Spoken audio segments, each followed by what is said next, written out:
지금부터 2021년 5월 30일 온육교회 주일 오전 예배를 시작하도록 하겠습니다. 다 함께 찬송가 582장 어둠 밤 마음에 잠겨 찬송 부르시겠습니다.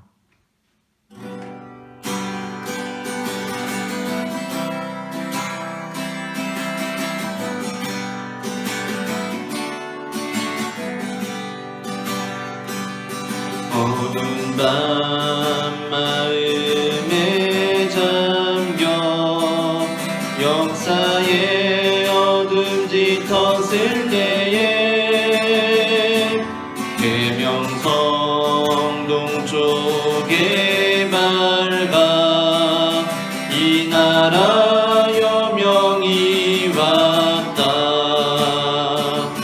고요한 아침에 빛 속에 새롭다. 이 빛 삶 속에 얽혀 이 땅에 생명탄 놓아간다. 옥토에 뿌리는 깊어 하늘로 들기까지 솟을 때 다시 번 하늘에 그 열매 만민이 산다. 고요한 아침에 나라 일꾼을 부른다. 하늘 씨앗이 되어 역사의 웹툰을 이어가리.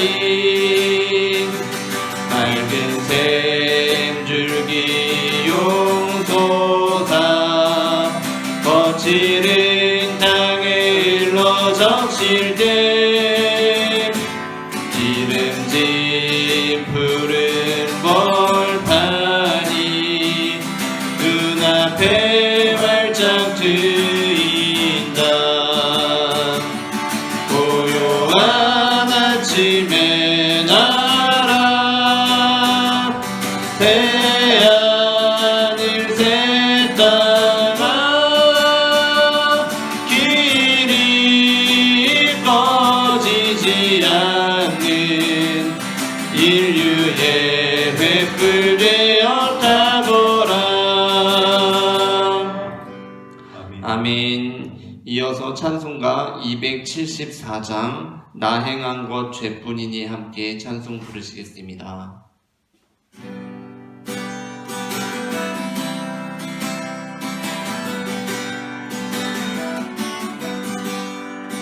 나 행한 것 죄뿐이니 주 예수께 비옵기는 나의 몸과 나의 맘이 깨끗하게 하옵소서.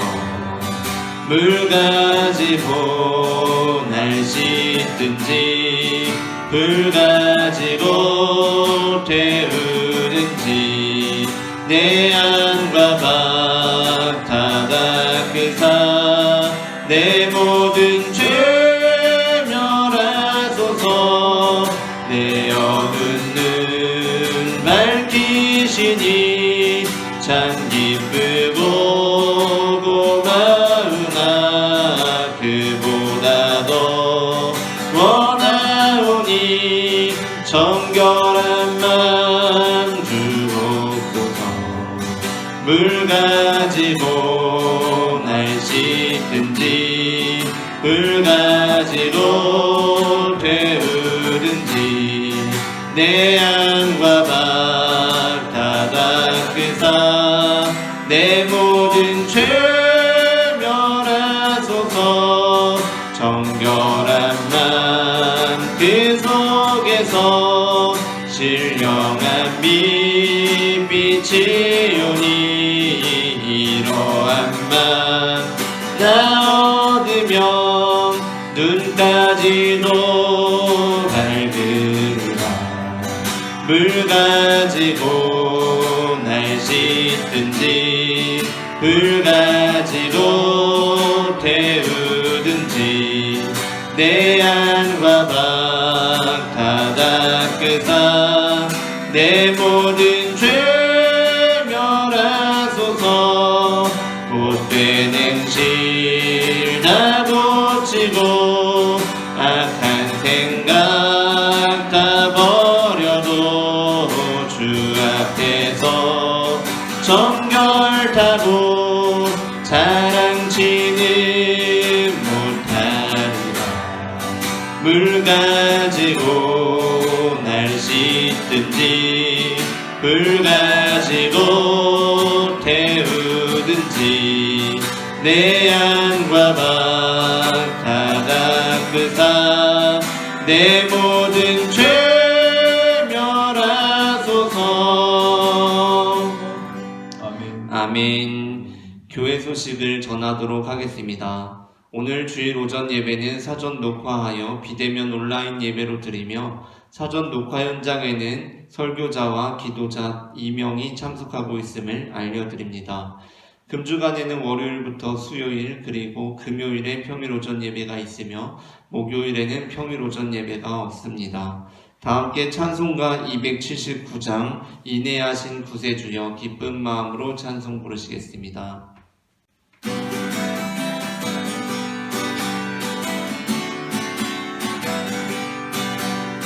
인내하신 구세주여 내가 비오니 죄인오라 하실 때에 날 부르소서. 주여 주여 내가 비오니 죄인오라 하실 때에 날 부르소서. 자비하신 보좌 앞에 들어 엎드려 자복하고 회개하니 믿음 주소서. 주여 주여 내가 비오니 죄인오라 하실 때에 날 부르소서. 주의 공로 의지하여 주께 가오니 상한 마음을 고치시고 구원하소서. 주여 주여 내가 비오니 죄인오라 하실 때에 날 부르소서. 만복 끊은 우리 주여 위로하소서. 우리 주와 같으시니 어디 있을까. 주여 주여 내가 비오니 죄인오라 하실 때에 날 부르소서. 아멘. 성읍들은 황폐하여 주민이 없으며 가옥들에는 사람이 없고 이 토지는 황폐하게 될 것이나 밤나무와 상수리나무가 배임을 당하여도 그 그루터기는 남아있는 것 같이 거룩한 씨가 이 땅에 그루터기니라. 아멘.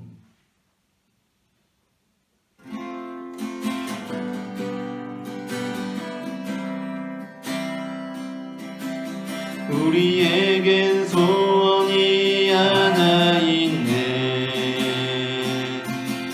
주님 다시 오실 그날까지 우리 가슴에 새긴 주의 십자가 사랑 나의 교회를 사랑케 하네. 주의 교회를 향한 우리 마음 희생과 포기와 가난과 고난 답을 알며 죽음조차 우릴 막을 수 없네. 우리 교회는 이 땅의 희망, 교회를 교회되게, 예배를 예배되게 우릴 사용하소서. 진정한 부흥의 날 오늘이 마도록 우릴 사용하소서.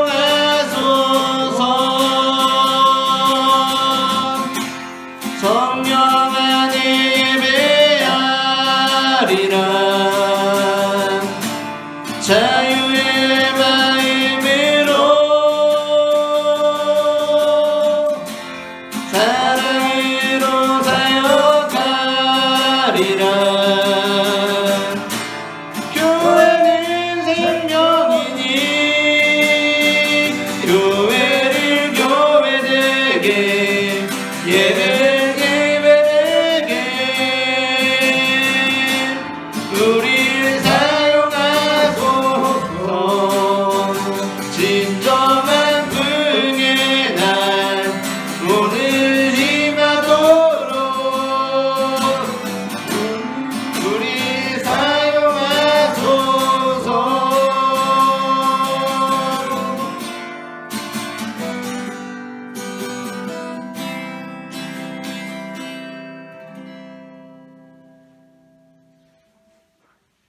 같이 기도드리겠습니다. 사랑과 은혜가 풍성하신 하나님 우리 아버지, 오늘도 귀한 날 저희에게 선물로 주셔서 주님을 예배하는 자리로 우리를 인도하시오니 주님의 사랑과 은혜와 은총을 감사드립니다. 또한 온유교회를 사랑하여 주셔서 60명의 구독자를 허락하여 주시고 주님의 말씀을 듣게 하시며 영상 예배를 통해 주님을 만나게 하시니 감사를 드립니다. 원하오니 저들을 축복하셔서 하늘의 신령한 복과 땅의 기름진 복으로 입혀주시고 사는 날 동안 주님과 온전히 동행하는 창세기 때의 에녹과 같은 삶이 되게 하옵소서. 지금의 세상은 온통 어지러워 하나님을 아는 지혜나 만나고자 하는 갈구함이 없습니다. 원하오니 우리로 세상 바라보다가 로세아네처럼 되지 않게 하시고 언제 어디서나 모든 동선이 주님과의 예배의 자리에 있게 하옵소서. 거룩하신 하나님 우리 아버지, 창조주 하나님께서 피조물의 끝날을 정하시고 다스리시며 만왕의 왕이신 예수께서 세상을 심판해야 되는데 피조물이 창조주를 판단하고 세상이 만왕의 왕을 심판하여 죽음에 내어주는 말씀을 보면서 왜 주님은 나귀 새끼를 타시고 그 고난의 자리에 몸소 나가셨는지 저희들은 잘 몰랐으나 그것이 하나님의 뜻이었고 우리 모든 죄와 사단의 계략까지도 물이 바다덮음같이 하나님의 사랑으로 덮어버리는 하나님의 구원의 능력이었음을 알았습니다. 한 알의 밀이 땅에 떨어져 많은 열매를 맺음같이 주님의 죽음은 모든 인류의 죄와 허물을 용서하시는 사랑의 증거였습니다. 원하오니 주를 믿고 의지하는 저희들도 예수의 성품을 온전히 본받아 온유와 겸손으로 세상을 섬기고 이기며 온전히 죽는 한 알의 밀알로 주 하나님의 자녀된 삶 되게 하옵소서. 부활의 산소망을 우리에게 주셔서 영원을 사모하는 마음을 갖게 하신 하나님 우리 아버지, 주께서 우리의 생명이 되시고 소망이 되어 주셨으니 우리는 산소망으로 인내하며 기뻐하며 감사로 주님을 예배합니다. 또한 저희들은 이 땅에 살고 있기에 땅의 것도 구하오니 주님 우리 기도를 들으시고 이 땅에 악한 영이 지배하지 못하도록 하옵소서. 독도를 이 나라의 영토로 하나님께서 구별하셨는데 일본은 억지와 온갖 속임수로 독도를 자기들의 땅이라고 하며 침략을 반복하고 있습니다. 저들의 관계를 무너뜨려 주시고 일본의 유정자들이 잘못을 인정하며 사죄를 구하는 정직함이 회복되고 한일 간의 상호 국가 간 관계도 회복되는 역사를 허락하여 주옵소서. 또 미중 관계가 악화되면서 동북아의 정세도 소용돌이에 빠지고 있습니다. 빌고 나오니 이 나라의 안정과 평화를 주님 주장하여 주셔서 낮에 해가 절을 해야지 못하도록 밤에 달이 이 나라를 삼치 못하도록 도우시고 지켜주옵소서. 이제도 우리가 주의 말씀 듣기를 원합니다. 많은 사람들이 이 말씀을 듣고 주께서 주시는 부요함을 누리며 죽었던 영혼이 살아나고 병든 자가 나음을 얻는 성령의 역사가 있게 하옵소서. 이 모든 말씀을 인생의 소망이 하나님께만 있음을 깨닫게 하시고 진리 안에 자유케 하시는 예수 그리스도 이름으로 기도하옵나이다. 아멘.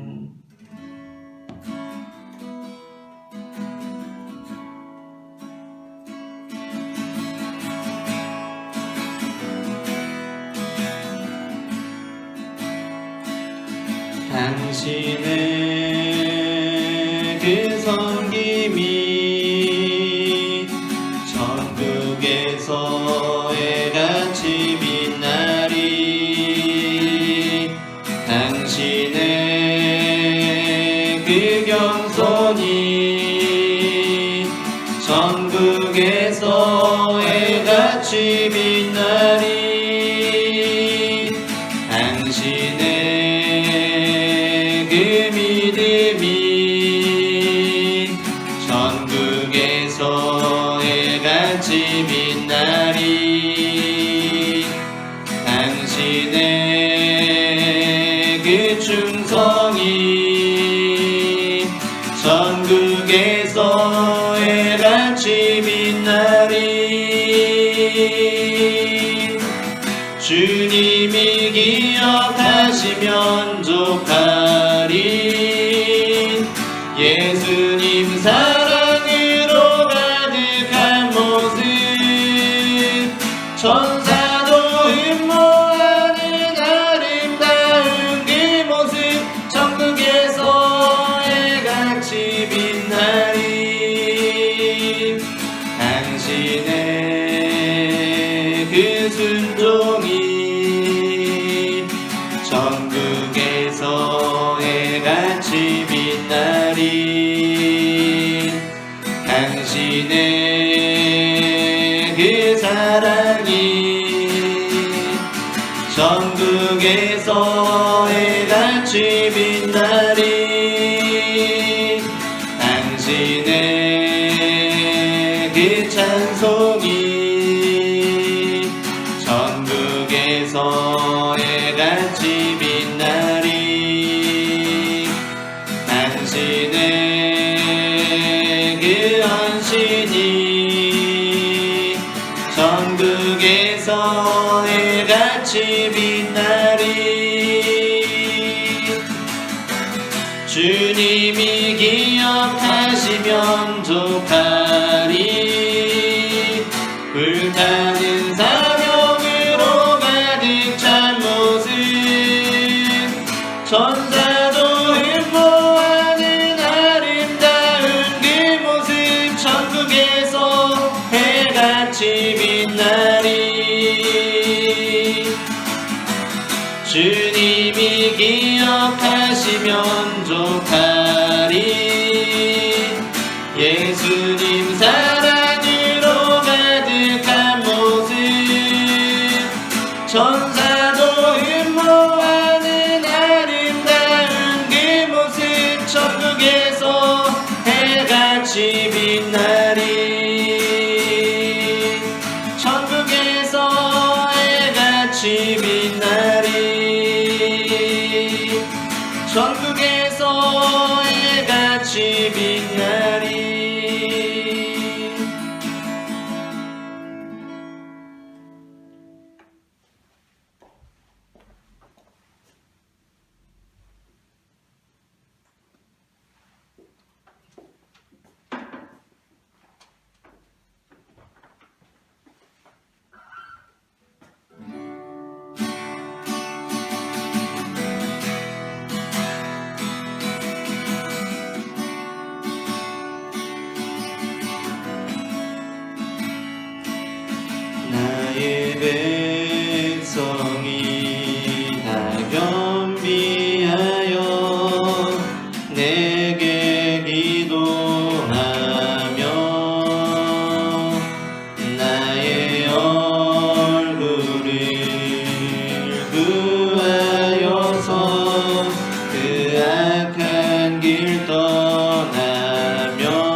그들의 땅을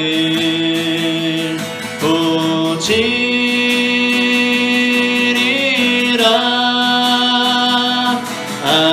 아버지여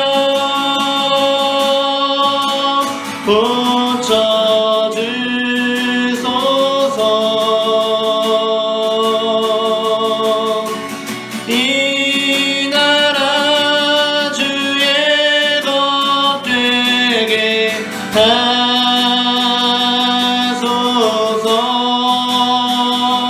주 하나님 간절히 기도하오니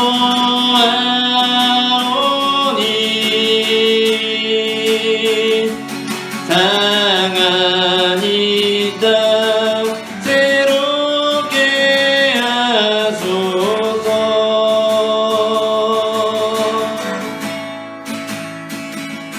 무릎 꿇고 경비하여 주께 기도하리. 주의 얼굴을 구하여서 그 악한 길 떠나리.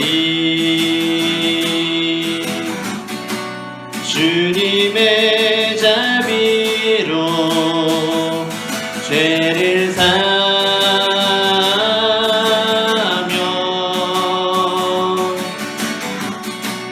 주님의 자비로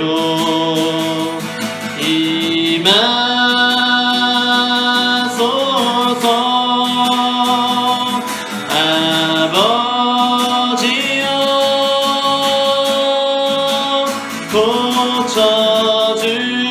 고쳐주소서.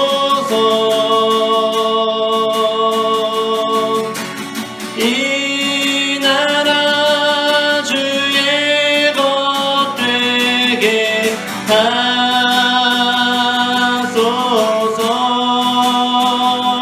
주 하나님 간절히 기도하오니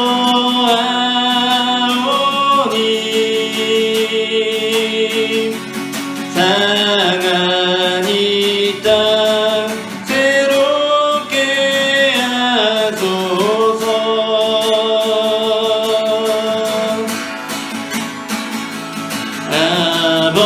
아버지여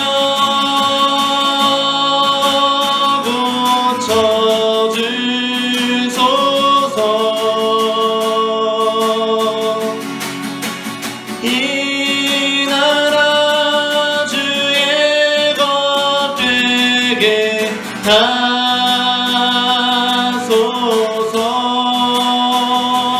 주 하나님 간절히 기도하오니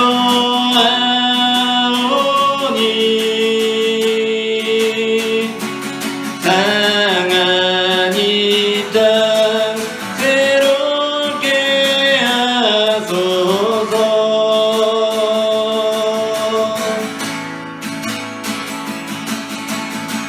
사랑의 하나님 감사합니다. 이 시간 주님 앞에 우리가 나와 예배하게 하시니 그 은혜를 감사합니다. 하나님 아버지, 이 시간 예배를 드리는 우리 자녀들마다 주님의 은혜를 더하여 주시고 주님 앞에 기도할 때에 그 기도가 응답받는 시간이 될 수 있도록 주님 역사하여 주시옵소서. 이 시간 주님의 자비로 이상한 땅을 고치시고 주님의 얼굴로 이를 바라보시는 주님의 그 은혜를 바라보며 나아가오니 사랑의 주님, 이 시간 우리의 가운데 아버지 하나님 도와주시고 아버지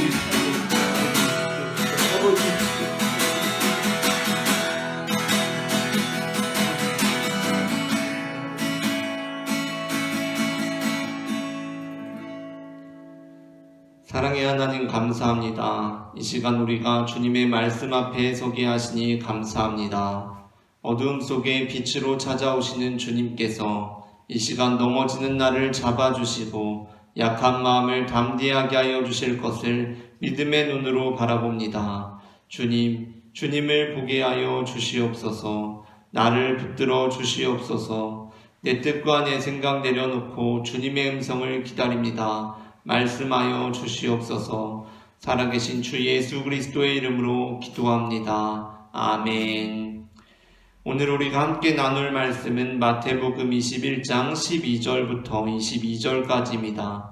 마태복음 21장 12절부터 22절까지 본문은 신약성경 35페이지 전후에 있습니다. 다 함께 일어나셔서 성경을 봉독하겠습니다.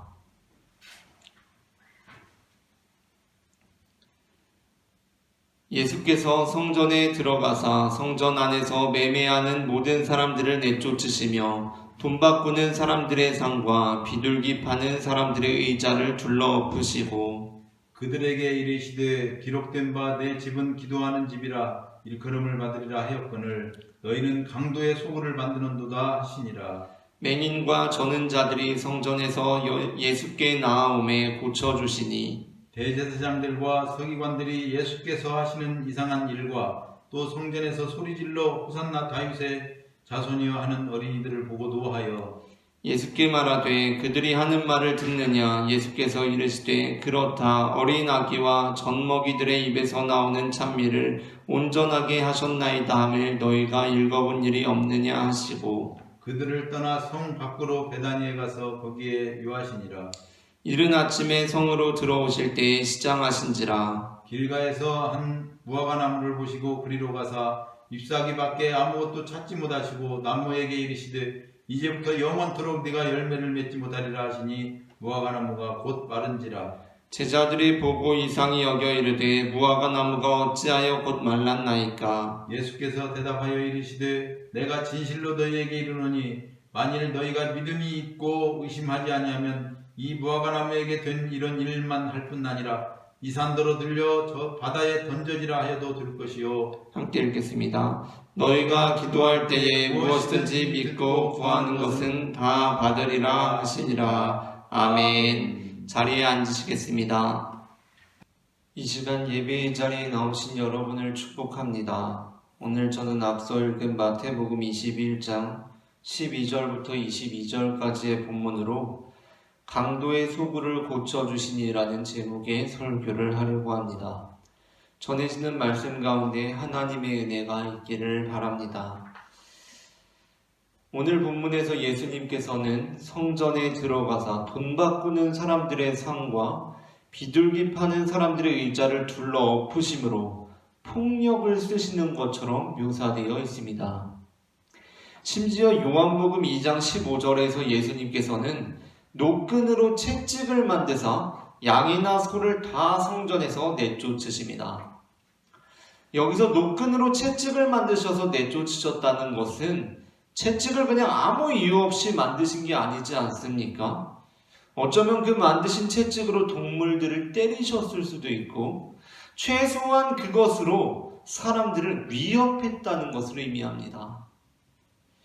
또한 오늘 본문에서 예수님께서는 한 무화과 나무에게 이제부터 영원토록 내가 열매를 맺지 못하리라 라고 말씀하심으로써 무화과 나무를 말라버리게 하신, 즉 생명을 멸하신 분으로 나오고 있습니다. 아주 이례적인 사건인데 복음서에서 예수님께서 비록 식물이긴 하지만 그 생명을 멸하신 분으로 나오고 있습니다. 물론 우리는 심판하시는 하나님, 멸망시키시는 하나님을 믿습니다. 우리는 하나님께서는 우리를 살리기도 하시지만 죽이기도 하시며 우리를 안으시기도 하시지만 준엄하게 책망하기도 하시는 분이심을 믿습니다. 그러나 그럼에도 불구하고 이렇게 폭력을 쓰시고 생명을 멸하시는 예수님의 모습이 조금 낯설게 느껴지는 것은 사실입니다. 그 이유는 우리에게 친숙한 예수님의 모습은 폭력을 사용하지 않으시고 설령 어떤 무화과 나무가 열매를 맺지 못한다고 할지라도 그 나무를 말라버리게 하시는 분이라기보다는 그에게 한 번 더 기회를 주시는 분이시기 때문입니다. 요한복음 18장에서 베드로가 예수님을 잡으러 온 대제사장의 종 말고의 오른편 귀를 칼로 베어버렸을 때, 그러니까 이제 예수님을 잡으려고 대제사장의 종들이 그 무리가 왔을 때 베드로가 그 무리 중에 한 명은 말고의 귀를 칼을 빼서 오른편 귀를 자르지 않습니까? 베지 않습니까? 오른편 귀가 잘린 거죠. 오른편 귀를 베려고 잘랐다기보다도 칼을 휘둘렀을 때 그 오른편 귀가 잘린 것입니다. 그때 예수님께서 하신 말씀이 무엇입니까? 베드로를 말리시면서 칼을 칼집에 꽂으라 라는 것이었습니다.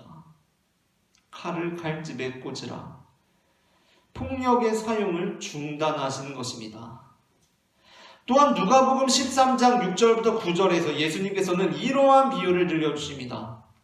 한 사람이 포도원에 무화과 나무를 심은 것이 있더니 와서 그 열매를 구하였으나 얻지 못한지라. 예수님의 상황과 비슷한 상황 아닙니까? 먹으려고 무화과 나무에 갔는데 없는 겁니다.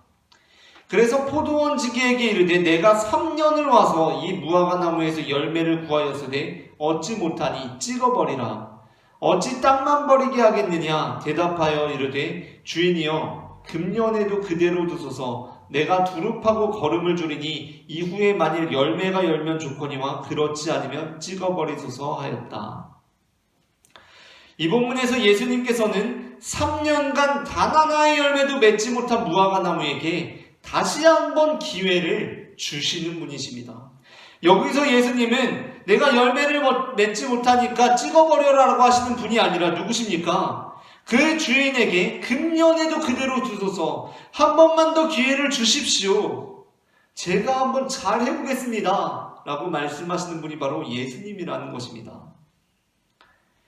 그렇다면 우리는 오늘 본문을 어떻게 읽어야 합니까? 우리는 이 본문이 예수님께서 폭력을 정당화하시거나 생명을 멸하시는 것으로 이해해서는 안 될 것입니다. 이 본문을 통해서 예수님께서 우리가 폭력을 사용해도 된다라고 하시거나 생명을 멸해도 된다라고 말씀하시는 분으로 이해해서는 안 된다는 것입니다. 그보다도 오늘 본문은 예수님께서 우리를 고치시고 새롭게 하시는 한 방법에 대해서 알려주고 있습니다. 예수님께서는 성전이 잘못되었다고 여기셨습니다. 분명히 예수님께서는 성전이 잘못되었다고 여기셨습니다. 그래서 예수님께서 하신 일은 무엇입니까? 포기해버린 것입니까? 그냥 열매도 맺지 못하니까 찍어버려라 라고 하신 것입니까? 그렇게 다 뒤집어 엎으시고 그냥 끝입니까? 아닙니다. 우리는 오늘 본문에서 예수님께서 성전을 뒤집어 엎으시고 하신 일에 대해서 살펴볼 필요가 있습니다. 예수님께서는 성전에서 고쳐주십니다. 그리고 오늘 본문이 다 끝나고 나서도 예수님께서는 다른 곳이 아니라 성전에서 가르치십니다. 이제 이 일을 행하시고 나서 예수님께서 가르침을 주시는데 어디에서 주시냐면 성전에서 가르치기 시작하신다는 것입니다. 21장 23절입니다. 예수께서 성전에 들어가 가르치실세. 그 이전까지 예수님께서는 주로 동네나 회당에서 가르치십니다. 그런데 예수님께서 성전에 들어가서 가르치신다라고 말씀합니다. 그러므로 우리는 오늘 본문을 예수님께서 성전을 회복시키시고 하나님의 말씀이 선포되기에 합당한 곳으로 고치신 사건으로 이해해야 한다는 것입니다. 그러니까 설령 예수님께서 폭력을 행사하시고 생명을 멸하시는 것처럼 보인다고 할지라도 이 지금 방향이 어디에 있는 것이냐면 그 성전을 회복시키시고 하나님의 말씀이 선포되기에 합당한 곳으로 고치시기 위해서 그 행위를 하고 계신다라는 관점으로 바라보아야 한다는 것입니다. 그것이 마태복음에서는 이 구절을 통해서 강조되고 있습니다. 14절입니다. 맹인과 저는 자들이 성전에서 예수께 나오매 고쳐주시니라는 본문입니다. 마태복음에서는 예수님께서 성전에 들어가서 성전 안에서 매매하는 모든 사람들을 내쫓으시며 돈 바꾸는 사람들의 상과 비둘기 파는 사람들의 의자를 둘러엎으시고 그들에게 이르시되 기록된 바 내 집은 기도하는 집이라 일컬음을 받으리라 하였거늘 너희는 강도의 소굴을 만드는도다 라고 하신 후에 예수님께서 하신 일이 어떻게 기록되어 있냐면 맹인과 저는 자들의 성전에서 예수께 나오매 고쳐주셨다 라고 이렇게 기술되어 있습니다. 이 본문은 다른 복음에서는 전하지 않는 마태복음의 아주 특징적인 기술입니다. 그래서 바로 이것이 마태복음이 지금 우리에게 말해주고자 하는 것이라고 우리는 보아야 합니다. 마태복음은 지금 이 사건을 어떠한 맥락에서 보고 있습니까? 맹인과 저는 자들을 예수님께서 고쳐주신 사건으로 보고 있다는 것입니다. 자, 그렇다면 예수님께서 맹인과 저는 자들이 성전에서 나옴에 고쳐주신 이 사건이 그냥 예수님께서 일상적으로 이전에 많이 해오신 것처럼 맹인과 저는 자들을 고쳐주신 이 사건이 어떻게 예수님께서 성전 자체를 고치신 사건으로 이해가 될 수 있는 것입니까? 어떻게 예수님께서 성전 자체를 회복시키신 사건과 관련이 될 수가 있는 것입니까? 이는 예수님께서 맹인과 저는 자들을 고쳐주셨다는 것이 정말 문자 그대로 성전에서 맹인과 저는 자들이 예수님께 육체적인 그런 장애를 갖고 있는 자들이 예수님께 나오니까 예수님께서 고쳐주신 것으로만 우리가 이해하기에는 조금 어려움이 있다라는 것을 감지하는 것에서 우리는 이 본문을 제대로 이해할 수 있습니다. 그러니까 지금 우리가 그림을 그려보기로는 예수님께서 너희가 기도하는 집에 강도의 구려를 만드는구나 라고 하시니까 그 사람들이 이제 다 내쫓겨남을 당하고 갑자기 성전에서 맹인들, 보지 못하는 사람들과 막 다리 젓는 자들이 예수님께 나옵니다. 그러니까 이제 예수님께서 그 육체적인 질병을 가진 자들을 고쳐주시는 것입니다. 그러한 그림으로 우리가 이해를 하는데 이것이 이제 초대교회 당시에 그러니까 이 마태복음을 처음 읽었던 사람들에게는 이게 그냥 그런 사건으로 읽히지가 않는 점을 우리가 이해해야 한다는 것입니다. 처음에 마태복음을 읽는 사람들은 이것이 그냥 단순히 그런 이미지로 다가오질 않았습니다. 왜 그러냐 하면 우리가 이제 이전에도 이러한 본문을 살펴보았습니다. 앞선 20장 29절부터 34절에서 예수님께서 여리고에서 떠나갈 때에 그러니까 예수님께서 예루살렘에 입성하시기 직전에 어떤 일이 있었냐면 예수님께서 맹인 두 사람을 고쳐주셨습니다. 그리고 우리는 그 사건을 바라보면서 예수님께서 이 맹인 두 사람을 예루살렘에 입성하시기 직전에 고쳐주신 것은 그들로 하여금 곧 보게 하시며 예수님을 따르는 자들이 되게 하신 것은 단순히 육체적인 장애를 가지고 있던 맹인 두 사람을 고쳐주신 사건이 아니라 단순히 그냥 맹인 두 사람을 고쳐주신 사건이 아니라 여전히 예수님의 사역을 온전히 바라보지 못하였던 야고보와 요한 그 두 사람을 예수님께서 끝까지 포기하지 않으시는 그 은혜로 붙드심으로 말미암아 곧 보게 되어 예수님을 따르는 진정한 제자들이 되었다는 비전을 담고 있는 구절이다 라고 우리가 살펴보았던 바 있습니다. 오늘 본문 역시 마찬가지라는 것입니다. 오늘 본문은 단순히 맹인과 저는 자들이 성전에서 예수님께 나와왔고 예수님께서 그들을 고쳐주셨다라고 말하고 있습니다. 말씀하고 있습니다. 그런데 이 본문이 그냥 우리가 읽고 그런가 보다 하고 지나갈 수도 있지만 당시의 상황을 살펴볼 때 이것은 굉장히 이상한 구절입니다. 당시의 상황을 살펴볼 때 우리는 이것이 단순히 육체적인 장애를 가진 자들을 고쳐주신 것이라기보다는 영적인 장애를 가지고 있던 자들을 고쳐주신 것일 수 있겠다라는 깨달음을 얻을 수 있습니다. 곧 영적 장애인들의 집결지로서의 그 성전, 그 맹인된 성전, 그 다리를 절고 있는 성전을 예수님께서 회복시켜 주신 것이다 라고 우리가 이해할 수가 있다는 것입니다. 영적인 눈이 멀어서 하나님을 제대로 보지 못하는 그 성전, 영적인 다리를 절게 되어서 하나님께 나아가지 못하는 그 성전을 예수님께서 고치신 사건이다 라고 마태복음이 우리에게 전해주고 있다는 것입니다. 사실 예수님 당시의 성전에는 매매하는 사람들, 돈 바꾸는 사람들, 비둘기 파는 사람들은 들어올 수 있었을지 몰라도 맹인과 저는 자들은 성전에 들어올 수 없었습니다. 그러니까 처음 마태복음을 읽는 독자들에게 이 구절은 생소한 것입니다. 성전에서 맹인과 저는 자들이 나왔다고 너무 이상한 것입니다. 너무 이상한 것입니다. 이는 레위기 21장 16절부터 21절 여호와께서 모세에게 말씀하여 이르시되 아론에게 말하여 이르라 누구든지 너희 자손 중 대대로 육체에 흠이 있는 자는 그 하나님의 음식을 드리려고 가까이 오지 못할 것이니라. 누구든지 흠이 있는 자는 가까이 하지 못할지니 곧 맹인이나 다리 저는 자나 가장 앞에 나오는 대표적인 흠이 있는 자들입니다. 그리고 제사장 아론의 자손 중에 흠이 있는 자는 나와 여호와께 화제를 드리지 못할지니 그는 흠이 있은즉 나와서 그의 하나님께 음식을 드리지 못하느니라 라는 본문에 그 근거를 두고 있습니다. 그러니까 하나님께 음식을 드리는 게 무엇입니까? 제사를 드리는 것입니다. 거기에 그 성전에 하나님께 제사를 드리는 것이 성전입니다. 그곳에 가장 먼저 나오는 자, 흠이 있는 자 두 부류가 무엇이냐면 맹인이나 다리 저는 자입니다. 가장 먼저 퇴짜 맞습니다. 맹인은 안 됩니다. 다리 저는 자는 이 성전에 들어올 수 없습니다. 하나님께 제사 드리기 위해 음식을 드리기 위해 올 수 없다라고 거부당한 자들입니다.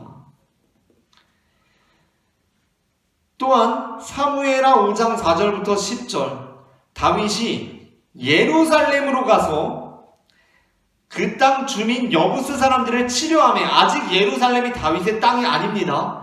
다윗의 땅이 아닐 때 다윗이 예루살렘으로 가서 그 땅 주민 곧 여부스 사람들 지금 예루살렘에 살고 있는 사람들을 치료하며 그 사람들이 다윗에게 이르되 다윗이 아직 그런 열강들에 비하면 아직 작은 세력이었기 때문에 그 여부스 사람들이 다윗에게 이르되 내가 결코 이리로 들어오지 못하리라. 우리 예루살렘을 침략하지 못하리라. 맹인과 다리 저는 자라도 너를 물리치리라 하니 그만큼 다윗을 이제 무시한 거죠. 너 같은 거는 우리 예루살렘에 있는 맹인이나 다리 저는 자도 이길 수 있어 라고 하니 그들 생각에는 다윗이 이리로 들어오지 못하리라 함이라. 예루살렘을 치지 못할 것이라고 생각한 것입니다.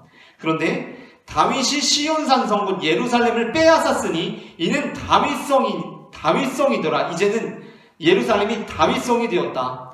그날에 다윗이 이르기를 다윗이 이제 뭐라고 말하냐면 예루살렘을 점령하고 나서 누구든지 여부스 사람을 치거든 물 깃는 데로 올라가서 다윗의 마음에 미워하는 다리 저는 사람과 맹인을 치라 하였으므로 속담이 되어 이르기를 맹인과 다리 저는 사람은 집에 들어오지 못하리라 하더라 라는 구절입니다. 그러니까 다윗이 예루살렘을 점령하고 나서 이런 말을 합니다. 누구든지 이제 내가 이 예루살렘을 점령했으니까 여부스 사람을 치고자 하는 자는 여부스 사람들이 나한테 다리 저는 자와 맹인을 이렇게 거론하면서 나에게 모욕감을 주었기 때문에 다리 저는 사람과 맹인을 치라라고 하면서 그게 이제 속담이 되어서 전해지면서 어떻게 이제 그 말씀이 이제 이루어집니까? 맹인과 다리 저는 사람은 집에 들어오지 못하리라 라는 구절로 이제 귀결되는 것입니다. 이 본문들을 근거로 삼아서 예수님 당시에도 맹인과 다리 저는 자들은 성전에 출입을 할 수가 없었던 것입니다. 그러니까 예수님께서 오늘 말씀에 성전에서 맹인과 다리 저는 자들이 나오는 것은 너무 이게 그려지지가 않는 그림인 것입니다.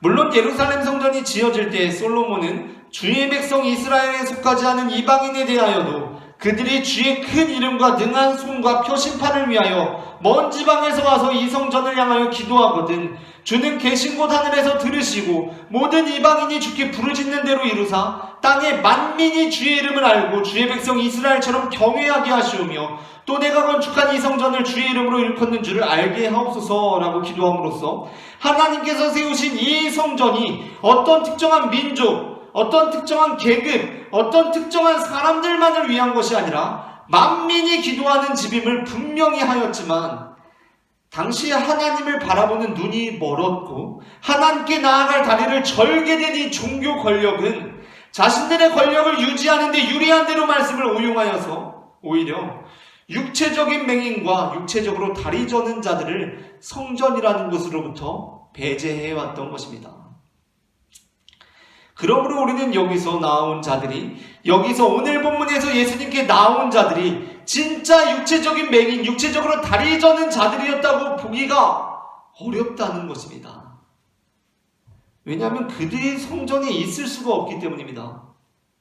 그렇다면 이들은 누구입니까? 그렇다면 이 본문이 의미하고 있는 것은 무엇입니까? 바로 예수님께서 성전에 들어가서 성전에서 매매하는 모든 사람들을 내쫓으시며 돈 바꾸는 사람들의 상과 비둘기 파는 사람들의 의자를 줄로 엎으시고 그들에게 이르시되 기록된 바 내 집은 기도하는 집이라 일컬음을 받으리라 하셨거늘 너희는 강도의 소굴을 만드는도다라고 하시자 그때 벌어진 일이 무엇이라는 것입니까? 그렇게 강도의 수군을 만드는도다라고 하시자 그때 벌어진 일이 무엇이라는 것입니까?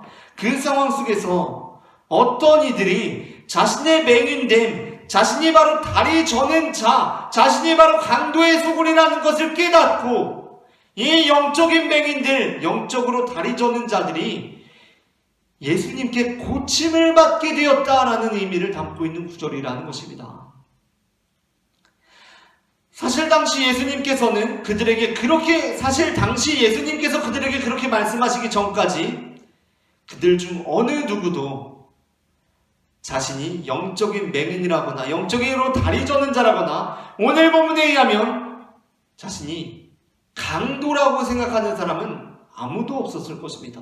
왜 그렇습니까? 그들은 강도가 아니었기 때문입니다. 그때 예수님의 주변에 있던 사람들, 예수님께 책망을 받았던 사람들 중에 강도는 없습니다. 다 누구입니까? 선량한 장사꾼들일 뿐입니다. 이들은 그저 그 당시의 제도, 그 당시의 구조에 따라서 나와서 성전에서 돈을 바꾸어주고 성전으로 드릴, 제물로 드릴 짐승을 바꾸어주고 짐승을 판매하는 선량한 장사꾼들일 뿐입니다. 그 누구도 나는 강도다라고 생각하는 사람이 없었습니다. 자신들은 그저 장사를 하는 사람들일 뿐이라고 생각했습니다. 그렇게 장사를 하면서 사실은 불이한 돈을 벌고 부정한 이익을 취하면서도 여전히 나는 그냥 이렇게 장사하는 사람일 뿐이야. 지금 그냥 이 시스템 안에서 나는 장사를 하고 있을 뿐이야. 라고 생각하였을 것입니다. 그런데 예수님께서 어떻게 하십니까? 들어오셔서 다 뒤집어 엎으십니다. 다 뒤집어 엎으시고 예수님께서 내 집은 기도하는 집이라 일컬음을 받으리라 하셨거늘 너희는 장사꾼의 소굴을 만드는도다라고 하시질 않으셨습니다. 이것이 중요합니다. 장사하는 사람들, 돈 바꿔주는 사람들이 있는데 예수님께서 다 뒤집어 엎으시고 너희가 이 성전을 장사꾼의 소굴로 만드는도다 라고 하시질 않으셨다는 것입니다. 예수님께서 어떻게 말씀하십니까? 예수님께서는 그들의 민낯을 그대로 드러내는 말씀을 하십니다. 그것은 바로 너희가 바로 강도들이다. 너희가 하는 짓은 장사가 아니다. 강도들이나 하는 짓이다. 라고 예수님께서 말씀하신 것입니다. 그들은 그저 장사하는 사람이었습니다. 돈 바꿔주는 사람이었습니다. 그냥 그 시스템 안에서 그렇게 해도 되니까 그렇게 하는 사람들이었습니다. 그러나 예수님께서는 그들을 강도들이다라고 불렀습니다. 강도의 소굴이다라고 불렀습니다. 그때 대제사장과 서기관들은 노했던 반면에 스스로 그 말을 듣고 내가 강도구나, 내가 하는 짓이 강도짓이구나, 내가 바로 맹인이고 다리 저는 자구나 라는 것을 인정하는 자들이 예수님께 나오기 시작했다는 것입니다. 그리고 예수님께서 그들을 고치십니다. 마치 스데반의 설교를 들은 이들이 스데반의 말을 듣고 마음에 찔렸는데 그를 향하여 이를 갈았던 것처럼, 또한 베드로의 설교를 들은 이들이 베드로의 말을 듣고 마음에 찔렸는데 우리가 어찌할꼬 라고 그 말씀에 응답하였던 것처럼 동일한 말씀에 대해서 어떤 이들은 그 말을 듣고 노했지만 어떤 이들은 그 말을 듣고 자신의 강도됨, 자신의 죄인됨, 나의 눈 멀음, 나의 다리 저는 이 상황을 직시하고 예수님께 나아왔다는 것입니다. 우리를 영적으로 마비시키는 것이 있습니다. 그것은 우리의 잘못을 지적하지 않는 사람들에 둘러싸여 있는 것입니다. 우리를 영적으로, 정신적으로, 일상적인 삶에서도 마비시키는 것이 있습니다. 그것이 무엇입니까? 우리의 잘못을 지적하지 않는 사람들에 둘러싸여 있는 것입니다. 우리가 무슨 일을 하든지 우리의 잘못을 지적하지 않고 눈 감아주고 다 괜찮다고 해주는 것입니다. 그래서 정말 지혜로운 군주는 예로부터 어떠한 사람을 자기의 책사로 두었다고 합니까? 직언하는 사람, 자신이 듣기 싫은 소리를 하는 사람을 자신의 근처에 늘 두었다는 것입니다. 정말 지혜로운 군주들이 행하는 일입니다. 우리의 정신을 마비시키고 멸망으로 진정으로 이끄는 것은 바로 우리의 잘못을 지적하는 사람이 우리 주변에 하나도 없는 것입니다.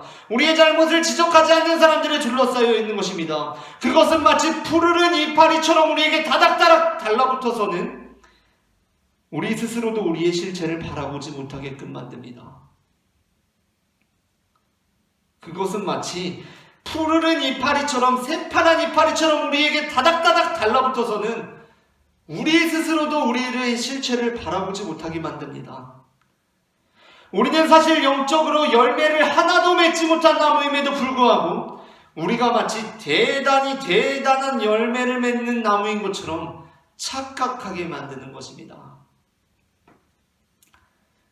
그 상황 속에서 예수님께서는 그 실체를 드러내십니다. 예수님께서 무화과 나무에 가셔서 이파리밖에 없고 열매가 없는 것을 보시니까 예수님께서 어떻게 하십니까? 그 실체를 드러내십니다. 그렇다면 그것이 그 무화과 나무를 죽인 것입니까? 잘 살고 있는 무화과 나무를 죽인 것입니까? 아닙니다.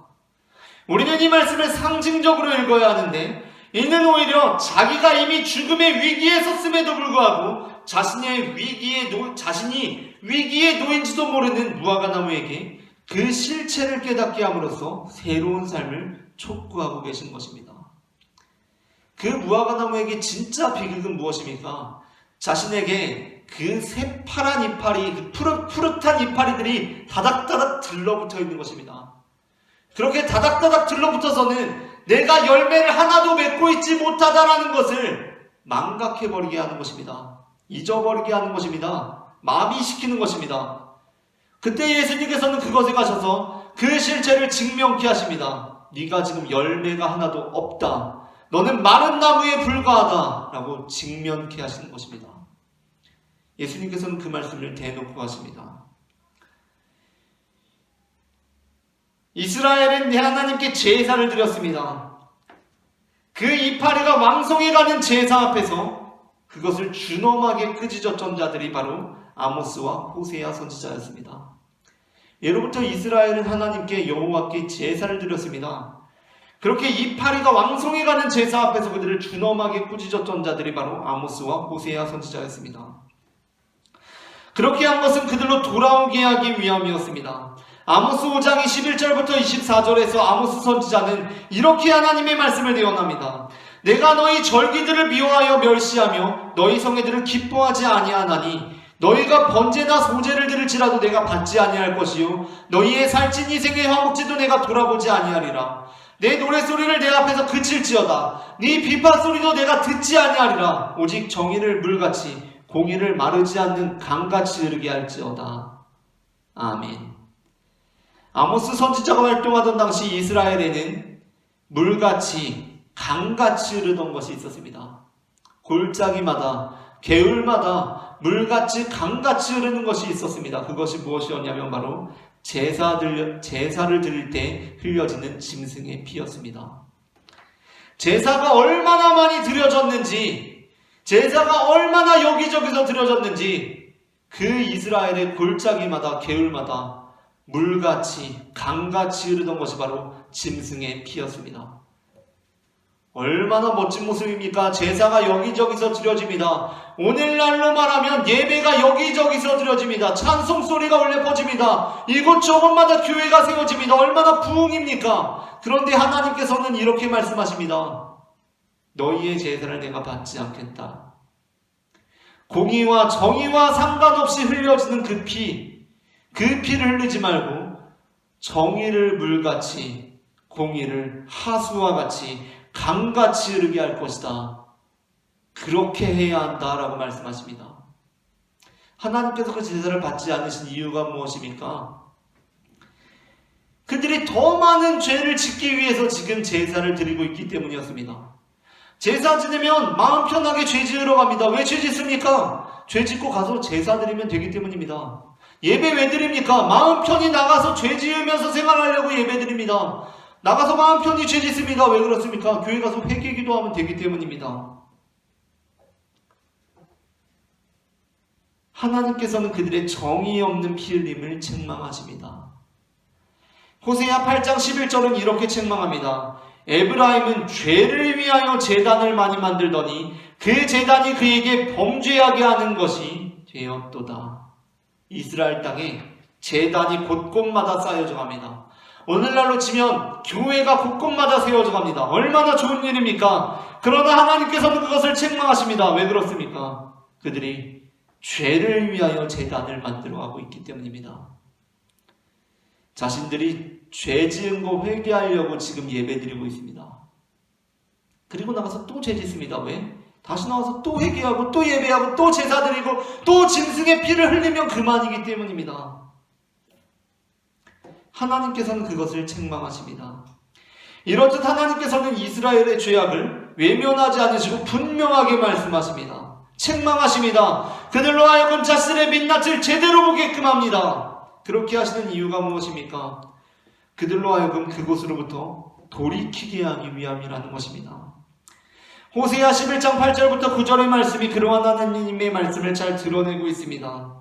에브라임아 내가 어찌 너를 놓겠느냐? 이스라엘이여 내가 어찌 너를 버리겠느냐? 내 마음이 내 속에서 돌이키어 나의 긍휼이 온전히 불붙듯하도다. 내가 나의 맹렬한 진노를 나타내지 아니하며 내가 다시는 에브라임을 멸하지 아니하리니 이는 내가 하나님이요 사람이 아님이라. 내 가운데 있는 거룩한 이니 진노함으로 내게 임하지 아니하리라. 아멘. 흔히 어떤 사람들은 노아의 방주 본문을 읽으면서 심판을 말합니다. 노아의 방주 있지 않습니까? 홍수가 내려서 하나님께서 이 땅에 있는 것들이 마음에 들지 않으셔서 내가 다 쓸어버리겠다, 심판하겠다 하면서 홍수를 내리셔서 노아가 방주를 만듭니다. 하나님의 말씀에 따라서. 그 본문을 읽으면서 심판을 말합니다. 그러나 저는 노아 방주의 사건에서 심판이 아니라 희망을 바라봅니다. 왜냐하면 노아 방주 사건은 하나님께서 이 땅을 포기하지 않으신다는 증거가 되기 때문입니다. 자, 우리 한번 이렇게 생각해 봅시다. 하나님은 창조주이십니다. 하나님은 이 세상을 지으셨습니다. 다른 어떠한 노력이 아니라 말씀으로 지으셨습니다. 그런데 인간들의 행실이 마음에 들지 않습니다. 그러면 우리가 생각할 때는 충분히 새로 시작하실 수 있지 않으십니까? 그냥 다시 시작할 수 있습니다. 그냥 이거 다 없애고 완전히 없애고 새로 다시 태초에 말씀이 계시니라 라고 하시면서 빛이 있으라 다시 하시면 됩니다. 다시. 그런데 하나님은 완전히 새로 시작하지 않으십니다. 어떻게든 이 땅을 고쳐 쓰신다는 것입니다.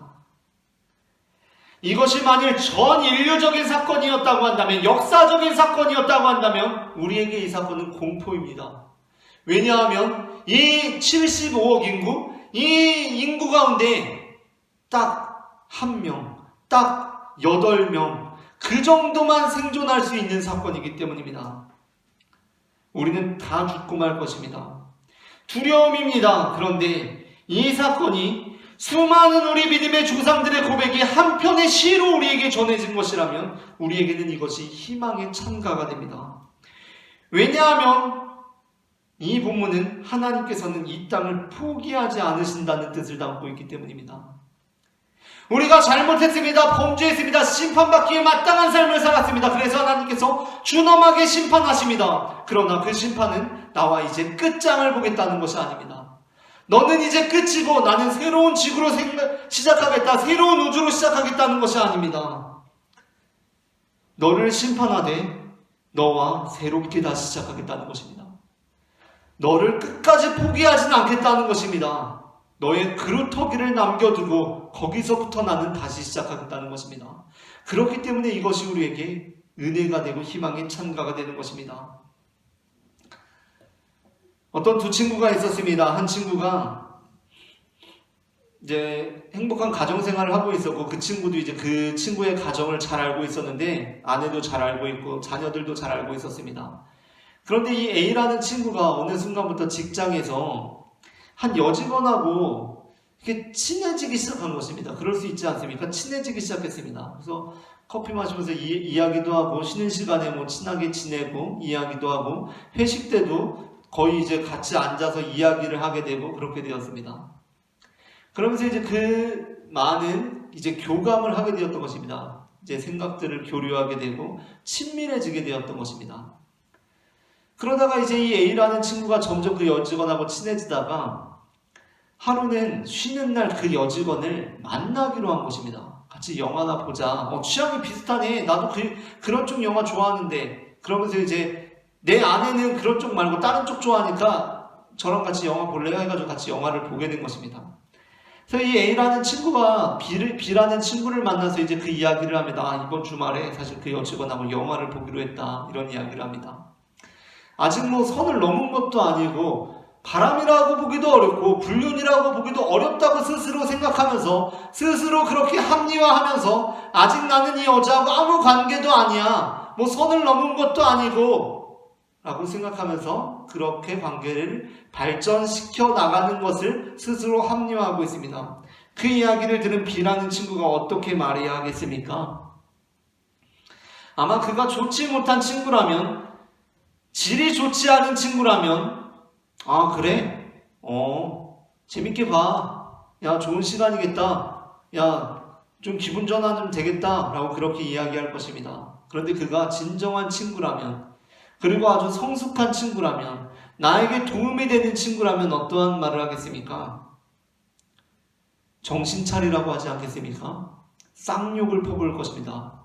야, 이 미친놈아 라고 할 것입니다. 제정신이냐? 네가 그리고도 네 애들 아빠야? 야, 이 쓰레기 같은 놈아. 네 그렇게 합리화하지 마. 네 지금 정신이 딴 데가 있어 라고 말할 것입니다. 진짜 친구는 그렇게 말한다는 것입니다. 네 지금 속에 강도가 들었어. 네 지금 속에 그 음란한 생각이 들어있어 라고 말한다는 것입니다.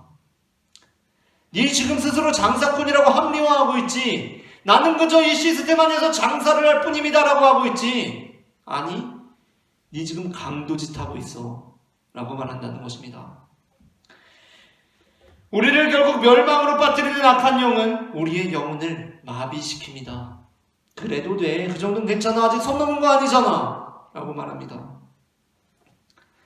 시베리아에서는 늑대를 잡기 위해서 칼을 들고 늑대를 찾아 나서질 않는다고 합니다. 그냥 칼에다가 다른 짐승의 피를 덧입혀서 얼린다고 합니다. 칼이 있으면 거기에 짐승의 피를 덧입혀서 얼리고 덧입혀서 얼리고 덧입혀서 얼리다 보면 그 칼이 하나의 추파춥스, 사탕처럼 된다고 합니다. 그리고 그것을 그냥 이런데 딱 꽂아둔다고 합니다. 이렇게 눈 이렇게 산 만들어가지고 거기 딱 꽂아둔다고 합니다. 그러면 다음 날 가면 거기에 늑대 한 마리가 그 근처에 죽어있는 것을 발견할 수 있다고 합니다. 어떻게 된 영문이냐면 그 늑대가 피 냄새를 맡고 그 사탕을 오는 것입니다. 그리고 그 사탕을 핥아먹습니다.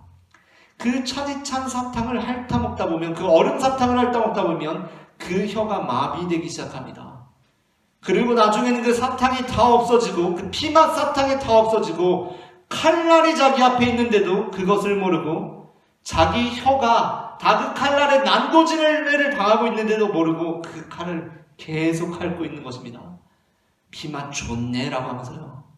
근데 그 피가 내 피인 줄 모르는 것입니다. 그렇게 우리의 영혼을 마비시키는 것이 바로 우리를 대적하는 자들이 하는 짓입니다. 그에 비해 때로 하나님께서는 우리를 치실 때가 있습니다. 정신 차리라고 하실 때가 있습니다. 어쩔 때는 그 때리시는 것이 너무나 아파서 마취주사라도 한 대 놓아주셨으면 좋겠다라고 생각될 때가 있을 정도입니다. 그러나 하나님께서는 우리에게 고통을 주십니다. 아프게 치십니다. 그 혀의 감각을 되살리십니다. 왜 그렇게 치시는 것입니까? 차라리 안 아팠으면 좋겠는데, 마취돼서 안 아팠으면 좋겠는데 왜 그 감각을 되살리시는 것입니까? 네가 지금 칼날을 핥고 있는 것을 알라는 것입니다. 네가 지금 그 데이트 장소에 나가는 게 지금 제대로 하는 일이 아니라는 것을 알라는 것입니다. 그것이 아픈 줄 알아야 우리의 모습이 장사꾼인 척하고 있지만 실상은 우리가 강도인 줄을 알아요.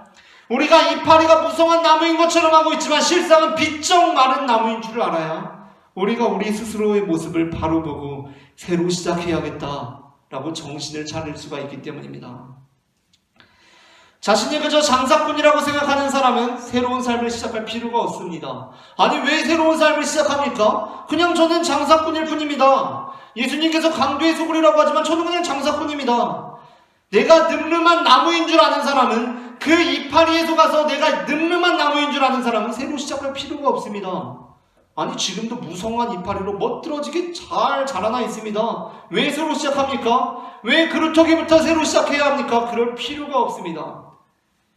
우리는 내가 바로 칼을 뽑아든 베드로이고 내가 바로 열매 맺지 못한 무화과 나무임을 바로 볼 때 새로 시작할 수 있습니다. 내가 바로 강도의 소굴이고 내가 바로 마른 나무인 것을 바로 볼 때 새로 시작할 수가 있다는 것입니다. 그래서 하나님께서는 무성한 이파리에 취해 우리가 대단한 나무인 것처럼 생각하는 그때 우리의 실상을 보게 하십니다. 나름 성공한 장사꾼인 것처럼 포장하고 있는 그때 바로 우리가 강도임을 드러내십니다. 그 빛으로 우리가 바로 십자가에 달려야 하는 죄인임을 깨닫게 하신다는 것입니다. 이렇게 본문을 읽게 될 때 우리는 이 본문의 결론부가 이제 이해가 됩니다. 오늘 본문의 마지막에 예수님께서 어떻게 말씀하십니까? 무화과 나무에게 된 이런 일뿐만 아니라 이 산더러 들려 바다에 던져지라 하여도 될 것이다 라고 말씀하십니다. 그리고 기도할 때에 무엇이든지 믿고 구하는 것은 다 받으리라고 말씀하십니다. 이 말씀이 어떤 말씀입니까? 우리가 믿음으로 기도하면 정말 멀쩡하던 무화과 나무가 마르게 될 것이라는 말입니까? 산더러 들려 바다에 던져지라 하면 그렇게 되리라는 말씀입니까? 그렇지 않습니다. 제자들은 무화과 나무가 어찌하여 곧 말랐는지를 여쭈었습니다. 이는 당연히 멀쩡하던 게 어떻게 그렇게 금방 마르게 되었는지에 대한 물음이었습니다. 아마도 제자들은 예수님께서 영원토록 네가 열매를 맺지 못하리라고 하신 말씀을 듣지 못하였던 모양입니다. 그 말씀을 들었다면 맥락상 이런 질문을 하지 않았을 것이기 때문입니다. 그러나 예수님께서는 그 질문을 받고 그들의 의도에 맞는 응답을 하시지 않으셨습니다. 오히려 예수님께서는 그 질문이 온전해지기 위해서는 이 무화과 나무가 어떻게 그 실체를 스스로 밝히 알게 되었습니까? 라고 물어줘야 했다고 여기셨습니다. 예수님께서는 그 질문을 들으시고 자신이 행한 일이 그것이기 때문에 이렇게 들으시고 응답하신 것입니다. 어떻게 이 무화과 나무가 스스로 이파리가 무성한 나무로 생각하고 있다가 한순간에 내가 비쩍 많은 나무가다라고 자신의 현실, 자신의 실체를 자각할 수가 있었던 것입니까? 라고 물어줘야 했다고 예수님께서 여기셨고 이렇게 대답하십니다. 예수님께서는 우리에게 믿음이 있어야 한다고 말씀하십니다. 우리가 우리의 실체를 알기 위해서는 믿음이 있어야 한다는 것입니다. 믿음이 없는 자들은 강도의 소굴이다라는 말을 듣고 대제사장들과 서기관들처럼 노합니다. 화를 냅니다. 지나치다고 합니다. 그러나 믿음이 있는 자들은 그 선언 앞에서 자신의 죄인됨을 깨닫고 곧 자신이 무성한 나무처럼 보이지만 실상은 말라버린 존재임을 인정할 수가 있다는 것입니다. 예수님을 믿게 된다는 것은 곧 내가 예수님을 믿을 필요가 있는 존재임을 믿게 되는 것을 의미합니다. 예수님을 믿게 되는 것은 내가 예수님을 믿을 필요가 있는 존재임을 믿게 되는 것을 의미합니다. 앞에 예수님을 믿는 것과 뒤에 내가 예수님을 믿을 필요가 있는 존재임을 믿게 되는 것은 시간상 동시에 벌어지는 사건입니다. 그러나 내가 예수님을 믿는 것과 내가 예수님을 믿을 필요가 있는 존재임을 믿는 것은 후자가 더 논리적으로는 먼저 일어나는 일입니다. 예수님을 믿기 위해 반드시 선행되어야 하는 것이 있는데 그것은 바로 내가 예수님을 믿을 필요가 있는 존재라는 것을 믿는 것, 즉 내가 죄인이라는 것을 믿는 것입니다. 예수님을 믿는다는 것이 무엇입니까? 예수님께서 동정녀 처녀의 몸에서 태어나셨다는 것을 믿는 것입니까? 예수님께서 바다 위를 걸으셨다는 것을 믿는 것입니까? 예수님께서는 내가 기도하는 대로 다 이루어 주시는 분, 산이 들려서 바다에 던져지라 하면 그렇게 해주시는 분으로 믿는 것입니까? 그보다 더 핵심적인 믿음이 있습니다. 바로 예수님께서 죄인을 위해 십자가에 달려 죽으심으로 그 죄를 사해 주셨다는 것을 믿는 것입니다. 예수님께서 십자가에 달리심으로 죄인의 죄를 사해 주셨다는 것을 믿는 것입니다. 그렇다면 그 예수님을 믿기 위해 우리가 반드시 믿어야 하는 것이 있습니다. 그것은 바로 내가 그 죄인이라는 것입니다. 내가 죄인인 것을 믿지 못하는 사람은 예수님을 도저히 믿을 수가 없습니다. 믿음이 있다는 것은 바로 내가 죄인이라는 것을 믿는 것입니다. 예수님께서는 그래서 우리에게 믿음이 있다면 이 무화과 나무에게 벌어진 일, 즉 무성한 이파리를 가진 나무인 줄 알았지만 한순간에 예수님의 선언 앞에서 자신의 현실을, 자신의 실체를 자각하게 되는 이 사건이 믿음이 있는 자에게 벌어질 것이다 라고 말씀하십니다. 이 시간 하나님께서는 바로 우리가 죄인임을 깨닫게 하십니다. 네가 강도의 소굴이다 라고 드러내십니다. 그 빛되신 말씀으로 우리의 죄와 상처와 허물들을 드러내십니다. 우리의 마음의 황무함을 드러내십니다. 이 황량함을 드러내십니다. 그냥 적당한 장사꾼인 것처럼 포장하고 사는 이 강도와 같은 마음을 드러내십니다. 영화 한 편 보는 건데 괜찮아라고 합리화하는 그 음란한 마음을 드러내십니다. 그렇게 하심으로 하나님께서, 예수님께서 행하시는 일은 무엇입니까?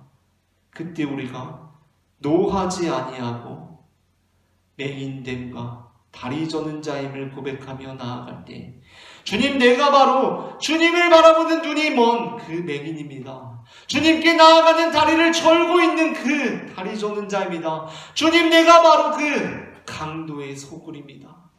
주님, 이 심령이 바로 강도의 소굴입니다 라고 고백하며 나아갈 때 예수님께서는 고쳐주신다는 것입니다. 이처럼 하나님께서는 우리로 하여금 우리의 죄인된 모습을 바로 보게 하심으로 우리를 하나님의 거룩한 성전으로 이루어가는 분임을 저는 마태복음 21장 12절부터 22절 말씀을 근거로 고백합니다. 오늘 전해진 말씀 가운데 하나님의 은혜가 임했기를 바랍니다. 이 시간에는 우리 함께 찬송하길 원합니다.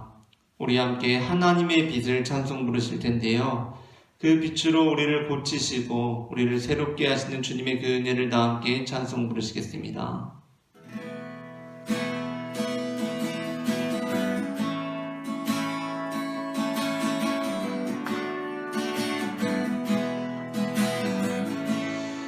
하나님의 빛 앞에서 그 투명한 빛 앞에서 모두 드러나 나의 모든 죄와 허물, 그리고 하나님의 빛 속에서 그 따뜻한 빛 속에서 모두 고쳐진 나의 모든 죄와 상처, 그의 빛 속에서 드러내어진 게야만이 드러내어 고치시는 하나님의 은혜와 사랑, 하나님의 빛 드러내어 부끄럽게 하지 않고 더욱 단단히 만들 은혜와 사랑 전하게 할 하나님 그 빛,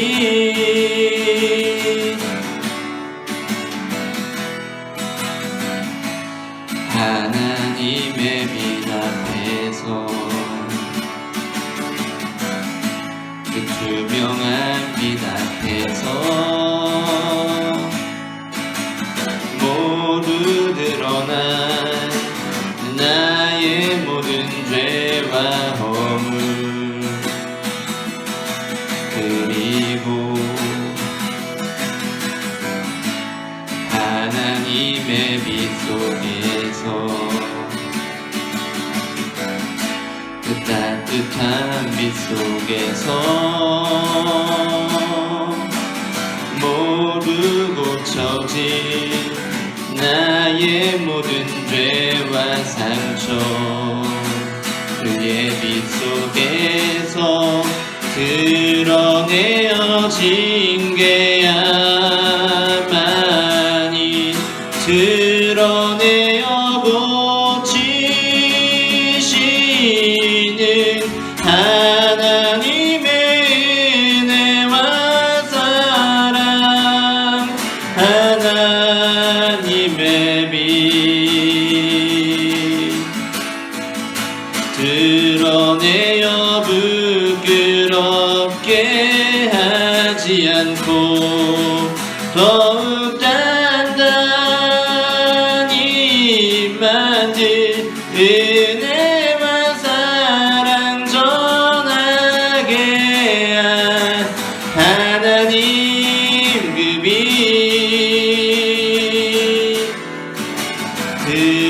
드러내어진 게야만이 드러내어 고치시는 하나님의 은혜와 사랑, 하나님의 빛 드러내어 부끄럽게 하지 않고 더욱 단단히 만들 은혜와 사랑 전하게 할 하나님 그 빛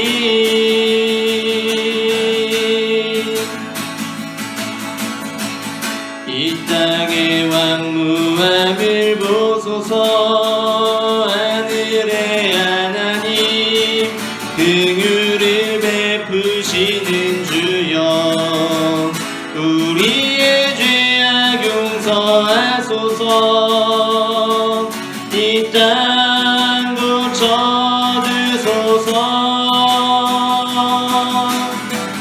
이제 우리 모두 하나 되어 이 땅에 무너진 기초를 다시 쌓을 때 우리의 우상들을 태우신 성령의 불이 마소서. 흥의 불길 타오르게 하소서. 진리의 말씀 이 땅 새롭게 하소서. 은혜의 강물 흐르게 하소서. 성령의 바람 이제 불어와 주의 영광 가득한 새날 주소서. 주님 나라 이 땅에 임하소서. 이 시간에 우리 함께 기도하기로 원합니다. 사랑의 주님, 이 시간 내 마음 가운데 주님 풍의 물길이 타오르기를 소망합니다. 하나님 진리의 말씀이 나의 마음을 새롭게 하기를 소망합니다. 주여 주님의 빛으로 나를 비추사 내가 나의 죄인됨을 깨닫고 주님 앞에 나아갈 수 있도록 주님 인도하여 주시옵소서. 주여 성령의 물길로 나를 새롭게 하여 주시옵소서. 함께 기도하시겠습니다. 사랑의 주님 은혜를 감사합니다. 하나님 아버지 이 시간 우리가 주님 앞에 나와 주님의 빛 가운데 거할 수 있도록 주님 인도하시는 은혜를 감사합니다. 하나님 우리를 새롭게 하시고 다시 세우시며 우리를 고치시는 주님의 그 은혜 가운데 거하는 우리 모두가 될 수 있도록 주님 인도하여 주시옵소서. 주여 우리의 심령을 새롭게 하시며 하나님 우리의 병든 땅을 고치시며 주님의 이름으로 더집혀 주시기를 소망하오니 사랑의 주님 이 시간 우리의 마음 가운데 주님의 나라가 임할 수 있도록 주님 인도하여 주시옵소서. 하나님 우리의 마음을 우리가 발견할 수 있도록 주님 인도하시고 주님의 그 길을 베풀어 주시옵소서. 주님 인도하시옵소서.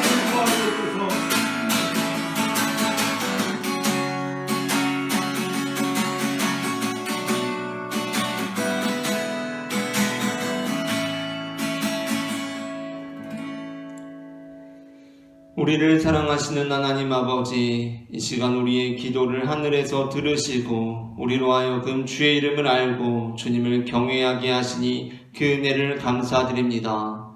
이제 우리가 주님께서 우리의 현실을 깨닫게 하실 때에 그것을 통하여 주님께 나아가는 자들이 될 수 있도록 우리를 도와주시옵소서. 이제는 그 사랑하는 자를 징계하시고 그가 받아들이시는 이들마다 채찍질하시는 하나님 아버지의 사랑과 바로 우리가 강도의 소굴임을 인정하는 자들을 고치시는 예수 그리스도의 은혜와 우리의 삶에 역사하셔서 우리의 눈을 여시사 우리로 하여금 우리의 모습을 있는 그대로 보게 하시며 우리의 발에 힘을 더하사 우리로 하여금 주님께로 나아가게 하시는 성령 하나님의 인도하심이 지금 각자의 자리에서 주님의 은혜를 통하여 내가 바로 임만무성한 무화과 나무임을 깨닫고 또한 다시 한번 기회를 주시는 주님의 은혜를 의지하며 나아가는 영혼들에게 지금부터 영원토록 함께 하시기를 간절히 축원하옵나이다. 아멘.